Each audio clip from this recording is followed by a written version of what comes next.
The room tilted before my eyes. My son's small hand slipped from mine, his body collapsing onto the kitchen floor with a dull thud. The taste of iron filled my mouth. My chest seized. As my vision dimmed, voices carved their way through the fog. Her voice, my wife. Low, calm, almost rehearsed.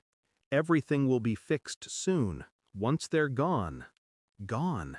The word clung to me like broken glass. Darkness swallowed me whole. When I opened my eyes again, it was to white light and the rhythmic beeping of machines. The sterile smell of disinfectant coated the air. My wrists bore faint bruises from the IV lines. The chair beside me was empty. My son was gone. She was gone. A lawyer sat at the foot of my bed, papers in hand, eyes darting anywhere but mine. His voice carried the weight of something already decided. Your wife and her mother, they've taken certain steps. Guardianship, finances, power of attorney. It's all complicated. His words bled together. I only caught fragments. Taken, signed, transferred. The faint echo of her sentence sharpened again in my skull. Once they're gone. I wasn't gone yet. At first, I told myself I had misheard, that the poison in my blood had warped her words, that no wife could calmly discuss the erasure of her husband and child as though it were household maintenance. But denial has edges, and they cut deeper the longer you cling to them. The lawyer's nervous avoidance, the absence of my wedding ring, the frozen accounts, the way my mother-in-law's signature appeared on the documents as though she had been preparing them long before my collapse. I asked where my wife was. No answer. Where my son was. Silence. Inside, panic screamed. But outside, I was still, detached. A man staring at the edges of a puzzle he already knew he would finish.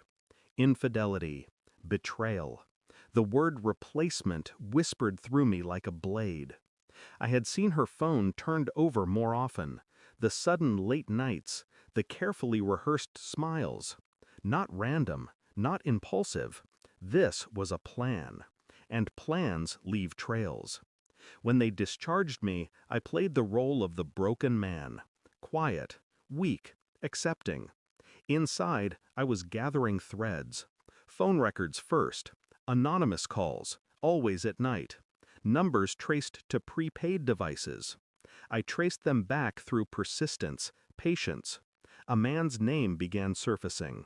Not unfamiliar, a colleague of hers, one she had insisted was harmless. Financials next, transfers buried under layers of false entries. My son's college fund drained, redirected into an account under her mother's maiden name. And the final thread? Medical reports. A quiet meeting with the doctor confirmed what I suspected. The toxins in my blood weren't from food. They were administered. A slow build over time. Calculated. Professional. She had been testing dosages. On me and on him. My son. The rage should have broken me. Instead, it crystallized. Cold. Clear. I collected everything. Each statement, each signature, each transfer. Proof not of an accident, but of intent.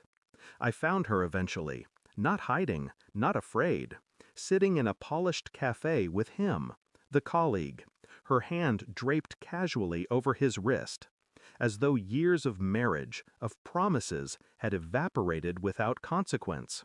She didn't see me at first. I watched her laugh. My son's absence didn't weigh on her smile. She looked free, unburdened. When our eyes met, hers froze. A flicker of shock, then calculation. Always calculation.